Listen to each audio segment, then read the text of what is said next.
Campaigns Chair for the Thurston County Democrats.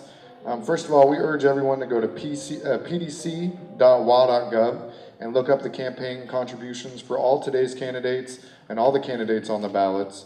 Educate yourselves through empowerment. Often in politics, in return for campaign donations, elected officials make decisions that are good for their largest donors and bad for the rest of us. Do you think that a city council candidate can accept money from businesses, developers, and moneyed interests and still represent the people? And do you think a candidate should be judged on the campaign contributions they have received? Okay, so this one goes first to Clark. Thank you. Yes, I absolutely think that I should be judged based on the contributions I've received. And I don't think that it's fair to say that the business and developers are the only large contributors. I have unions, environmental organizations, and women's organizations who have made substantial organizational contributions to the campaign that I'm proud to have on there.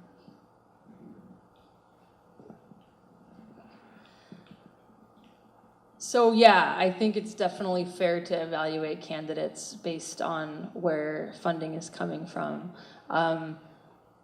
I would say, and I don't have any donations from developer interests or whatnot, but it's not unheard of for those sort of interests to kind of to throw money into a race at the very end, especially if they think that someone who's like progressive is likely to win, because they, you know, that's kind of their attempt to get an ear with this person.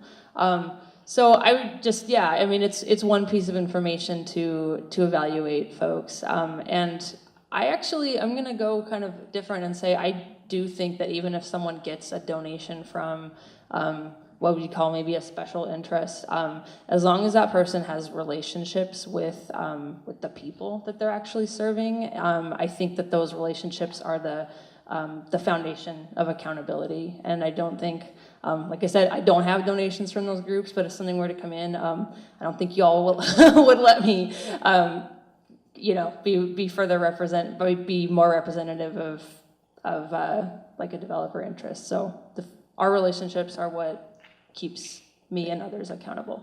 Thank you. Yes, we should be evaluated by that, and I think if you look at my PDC donations, that I've got the broadest range of donations from environmental groups to and environmentalists to you know, to business interests. But I can assure you that I am not going to be beholden to anybody as far as my campaign donations. I rarely look at the PDC and have when my campaign treasurer tells me that I've got a donation, then I send a thank you note, and that's all I do. But I certainly will not be beholden to whoever's giving me my campaign, because you know, I've got support from, you know, Mayor Bob Jacobs, and I've got support from Mayor you know, former Mayor Doug Ma, and so I think it's you know, I've got the broadest spectrum of donations and supporters. Okay, thank you. So just a reminder, so the cards are so that you can be silent and still have your thoughts expressed here. So looks like there's some follow-up potential here. Did we hear from everyone? Oh, I'm sorry, Renata. I'm sorry, my apologies. Yes, one more. I absolutely think who donates to your campaign reflects who you are to a degree, so you should be held accountable to who's donating to your campaign. But wouldn't it be nice if we didn't have to have these donations and go back to the democracy points? Because then you have to earn those points from the people that are voting, and that's how you get your money. But I absolutely hold me accountable to who donates, because it's our choice to take that money or not.